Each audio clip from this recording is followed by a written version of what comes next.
All right, let's talk about firewalls and tags. So every firewall rule in Google Cloud must have a target which defines the instance to which it applies.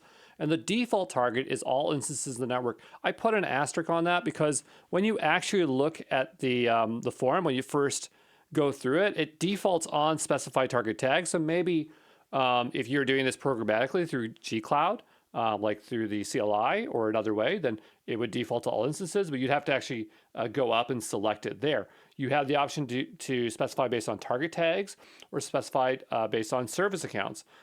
When you create a virtual machine, you can apply network tags. So let's say I tag a virtual machine with web server, and then the idea is that on the firewall rules, I can then set a target tag with the same thing, and they'll match against them.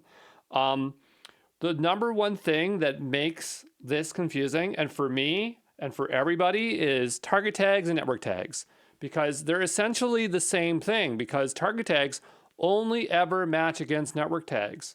But for whatever reason, I guess like the way it actually works underneath is technically you're making separate tags for both of them, but I don't know why, but Google did not want to abstract that away from their customer. And so it makes it think like maybe target tags can be used for something else and whatever. But essentially, target tags, network tags, same thing. Just think of them the same thing, and then your life will be super easy.